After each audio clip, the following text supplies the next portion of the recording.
This afternoon's tactical enhancement is a return of the Irish honey.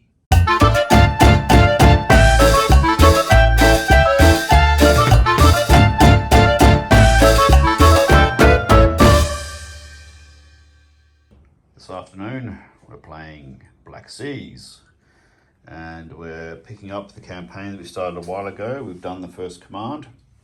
We're now doing Master and Commander. It says it's played on a 4x3 area. I did mention that to Andrew and he said, fuck that. It's nice to go cruising on the ocean. Words to that effect. Nice day for a sail. It's a lovely day for a sail. What are we doing? So we've got a bunch of islands, and I think I did a video of these a little while ago. These are Andrew's lovely islands. This is the nominally made just for this mission, but I think we'll be seeing a lot more of them in future. And so we get all these small number of islands, sandbanks and so on.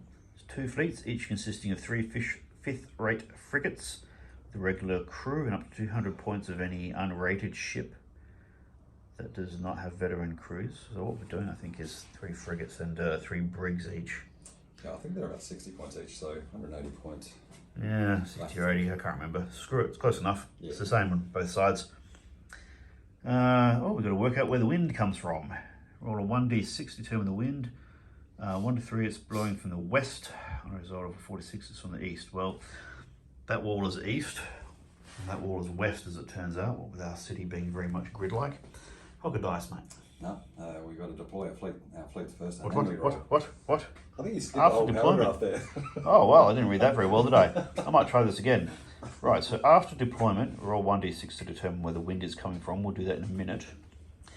In this scenario, you can capture enemy ships as per the advanced rules. Oh, that'll be fun. Using fire shibers and sailing in lines. Because apparently, depending on the scenario, you don't always get those special rules, but those ones are about as advanced as we've managed to get so far. Right, game finishes at the end of turn 9, or as soon as half the ships of one fleet have either sunk or struck the colours. And you get 1 tournament point for each unrated ship damaged, and 2 for each frigate damaged. These points are doubled if the ship is sunk and tripled if it's captured. Okay, well there's a premium. We better deploy and then we'll roll for wind. Okay, we've deployed. Andrew had to deploy his fleet first on the north side with the back of the wake marker touching the back of the map. And I deployed a little differently. We don't know which way the wind's coming from yet, so it's a bit of a bet. But I thought I don't really want to have my fleet too spread out, because then you can just single out half my fleet and kill it and get a victory that way. So now on for the dice roll. Okay, 1 to 3 is coming from the east. No, it's coming from the west. Which favours Andrew's deployment of fleet. This will be fun. Okay, well, we'll get into the first turn, and then we'll check in after that, and I'll try and explain what the bloody hell just happened.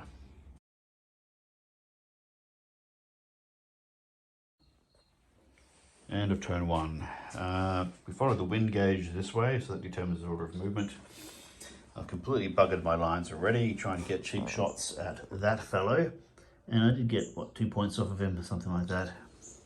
Probably wasn't really worth totally buggering my lines, but there we go. I might have a bit of demolition derby in a minute, we'll see how that goes. And Andrew's brought his fleet up here. He will need to maneuver, but he'll get to do that before I get to do anything to him. Otherwise he'll crash into the island. I don't know. Add to the debris there, I guess. But otherwise, Andrew didn't get any shots off. So that's the opening shenanigans. Then we're into turn 2.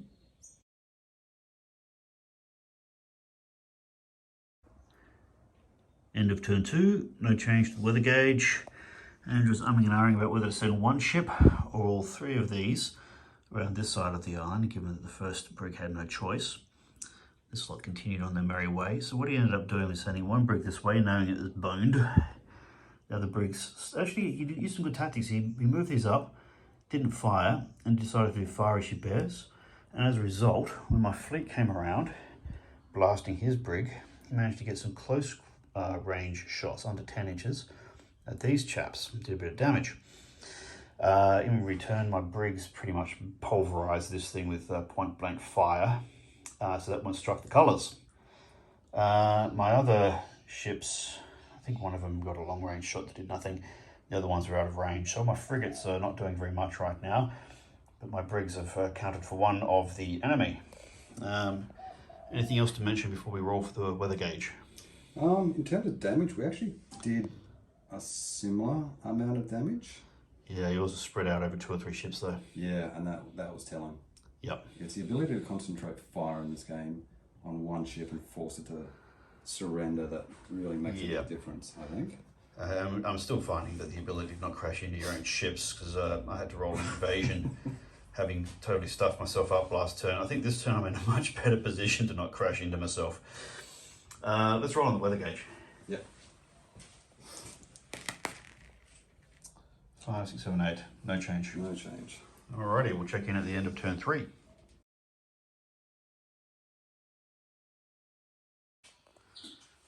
End of turn 3, and we're already trying to figure out which bloody turn it is.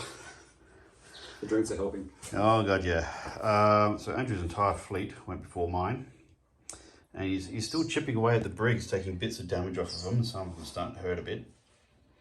I'm in a bit of a cluster here because I tried to get my fleet to move up and get a lot of shots through here at this brig. I've got a few damage points off it. How much should we get? Off the brigs? Yeah, that front brig. You didn't do any damage to it. Didn't I? I'm sure I hit him at least once. You've only hit this one. And you did heaps of damage to that one. Oh, yes. Did 8 points of damage to him. 8 points, and that was all off my bloody brigs too. Yeah, all your frigates missed. Yeah. Well, they needed 2, so although we did put out fire. I don't know why, but I'm always setting fire to Andrew's ships. So was Lou, actually. Lou's very good at doing that. Yeah, I'm not looking forward to the day we'll get the rubber band effect on the dice. And we've managed not to crash into each other again, although as you can see, I still need to learn a little bit about spacing. So yeah, our frigates are not doing a lot. Our brigs are smashing things up. We'll now move on to turn 4, and I might find myself a turn marker somewhere.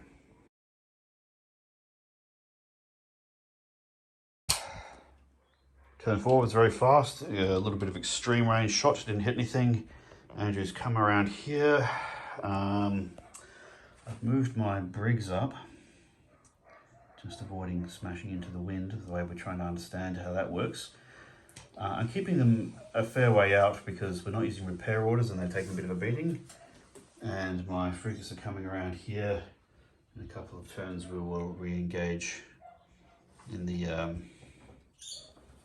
east of the ocean. Would you like to roll for wind gauge? It just doesn't seem to change very often for us, but we'll see. Oh, 3, wait a minute. That does do It is a change. Always the way you mention it and it fucking does something.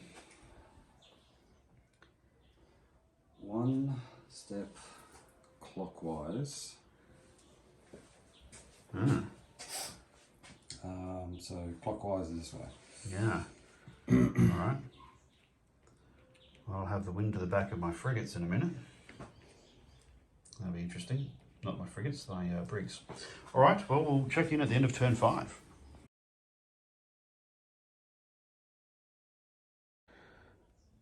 Okay, we did some long range fires at ships that aren't there anymore. They've moved over to here. We're basically coming around for another pass. Both of our passes were extreme long range before. We'll see what we can do in turn 6. Not much damage this time. I mean, long range shots, but hitting all 2s mainly. So that little bugger's took any damage at all? One of them's taken damage, I think. Yeah, I think I knocked a couple of points off for one of them, but otherwise not much happened this turn. Let's roll on the weather gauge. No change. No change. Right, we'll check in at the end of turn 6.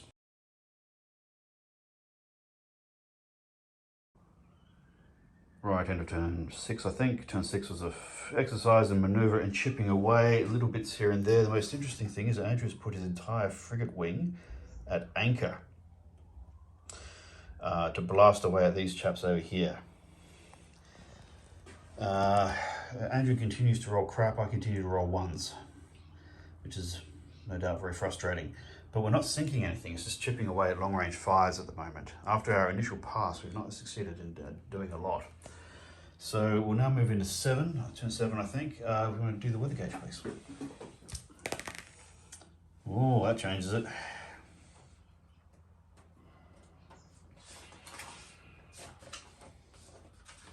Page.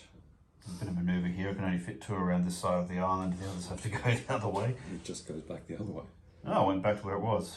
All right. So that's not particularly earth-shattering. All right, we'll move into turn 7, and it's probably going to be the last one because we're running out of time. We'll check in after that.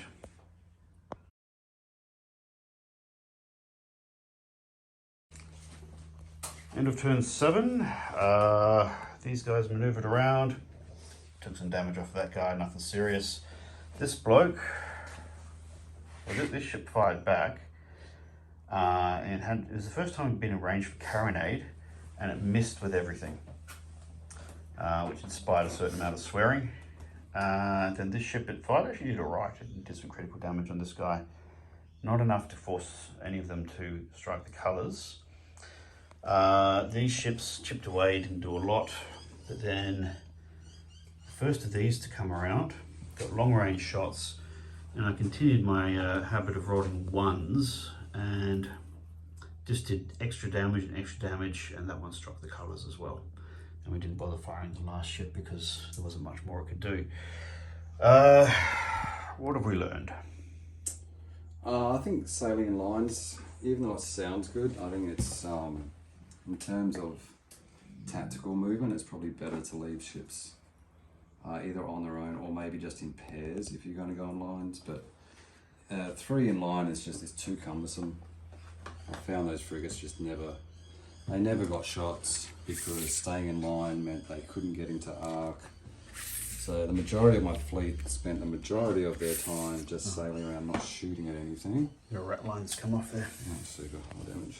So I think next time I'll probably ditch the sailing in lines and just either pair them up or just go singly, I think, from now on. Yeah, I must admit the only reason I go in lines is to get more reach on deployment and just to speed up the first turn of the game while we're still moving toward each other. It just becomes a pain in the arse after that. I'm sure more skillful sailors can figure out how to do it properly. Oh, I suppose in big games you probably wouldn't have much choice, you'd have to do it. But for our modest sized games at this stage, it's not really doing it. And we have to get bases for our ships because they're starting to get we wear and tear. Yeah, I'm of 2 minds about that. It probably is a good idea. I'm definitely going to do it. I'm not spending all this time painting these ships up just to damage them every game. You can probably just use card. I think just clear plastic. Or even photocopy plastic, that really thin plastic. Because really it's just to have a tab sticking out the back to move it around with. But yeah, they definitely need something. And transporting them like this is not a good idea either. Yeah, there's a point. You can take lots of precautions, but because of the rigging the way it is, every time you touch it, the rigging will slightly move. And the more you do it, the looser it gets, and then it looks terrible after a while. So I think if I'm going to be moving this fleet around, I have to put them on bases. It's yours as well. And come up with a better carry case as well. I have Otherwise, noticed these are going to get trashed over time, I think. Yeah, good point. I have noticed a few different efforts at carry cases, but most of them seem to be to fit bases, so that's an observation. Now that was the last turn because it's go home and cook tea o'clock. Terms of outcome, you get 1 tournament point for each unrated ship that's damaged and 2 for each frigate damaged. These points are doubled if the ship is sunk and tripled if the ship is captured. Alright, so let's work that out. So you've got 6 points because you damaged 3 frigates. Oh, sorry, 9 points because you damaged all the brigs as well. Yeah. Now, there's one of your ships I didn't do anything to. Yeah, but you damaged all the rest, so let's have a look. So should be 2, 4, 5, 6, 7, plus 2 of doubled if the ship is sunk. So I think when you strike the colours, that counts as. So you get 4 points for the 2 sunk bricks. You get another point for the other brig that was damaged. Then you get 2 points for the damaged frigate, and then you damage another frigate, so you're on. How can that be right? No, I damaged 2 frigates, so I'm on 4 points for those. 4 points, and then you get 4 points for the 2 destroyed. That's 8. And then you damage the last brig. That's a tie. Unbelievable. After all that chipping away and all the fucking ones that I rolled, I really did. Chris, you rolled so many ones to hit. If I was in a casino, they would have kicked me out. I think you did 2 criticals to me all game, and I probably caused about 3 fires. Yeah. Plus a few other odds and ends in the critical rounds. The critical that stopped one of my frigates from shooting its broadside. Yep. When I had a perfectly good shot. Yep. That's astounding. We got the same number of fucking points. I'm shocked because 2 of yours struck the colours. But they're only brigs. Yeah, well, doesn't that tell us something? Because if you get double for the well, I'm knocking out a rate frigate. for the rated ships, that's 4 points per frigate that you've struck the colours. That's a clear win. All right. Well, that was educative. After all of that, it's a tie. Yeah, a little bit better then. Yeah, well, I'd imagine so. It doesn't feel good to be on the arse end of a lot of asshole dice roll. Well, you know, yassies I'd normally say. But... So what's the next mission? What are we looking So the next mission, I think the next one's really interesting actually. Post Captain, 6x4 area. Well, we do that anyway. Invader deploys a fleet of 1,000 points on the western edge. And then the other one comes in, well, that would be halfway into this table edge. And so it's 1,000 points each, and neither force can include first or second rates, but must include at least 1/3 rate. Oh, okay. And that gets the veteran upgrade at no further cost. Oh, that's going to be a killer. That's going to dominate the game, because they're probably about 1/3 of the fleet. Okay, so do we have to pay for the veteran upgrade? No, we don't. The veteran upgrades are free, but we still got to pay for the 3rd rate. So they're about 380 points. All right. Well, that's going to be all about the big boys, isn't it? So what's the objective here? Okay. Well, there's a large merchant and a small merchant. Yeah,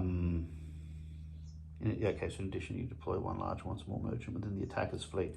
That's troop carrying vehicles. If merchant's boarded, okay, it fires the crew, veteran, etc. So there's other rules involved, but the 10 turn game. We'll have to see if we manage that. Okay. Let's do something about our kids. All available troop tokens are either on the island or have been removed from play. So basically, you've got to try and get your ships to the island, which will be butted up against that wall there. So we're doing Normandy with sailing ships. Yeah, okay. We'll read the rules a bit more. Fuck, the alcohol's kicked in. We will read the rules a bit more carefully ahead of the actual game. In the meantime, I've got to paint up the first of my 3rd rates. I'm currently chewing on a whole fleet of Spanish at the moment, but I'm going to park all those ships except the 3rd rate, and I guess we'll do this as soon as we've got one rigged, because you've already got some. I've got one, yeah. Yeah, and you got a 1st rate as well. I do, yeah. All right, I'm going to focus on that 3rd rate, get that fucker done, and then we'll do turn number 3. In the meantime, after an awful lot of swearing, there's no change to the campaign. An exercise in frustration. No, it was still a beautiful looking game though. Oh fuck, I love this game. It's perfect. I mean, it's really simple rules and complex to fucking master. Very. I mean, we've played a few games now, and we're still figuring out how to sail our ships without crashing into each other or crashing into islands. Well, I only had to do 1 skill test and colliding into my own ships today. Yeah, there's a few close calls, but I'm sure those helmets are like sweating a little bit. But yeah, no, the next mission looks really interesting actually. Yeah, it'd be nice to get some 3rd rates going biffo at each other. We've fielded them only once or twice before, and they are bastards. I dominated the game too much, don't you think? It did. Yeah, I already needed 1 on each side. Yeah, to make that fair. Yeah, literally just killed everything. So. All right. On that note, feel free to hit like, subscribe, tell your friends. We're gonna hopefully do some more of these videos. They are great for shits and giggles. In the meantime, time to call it a night.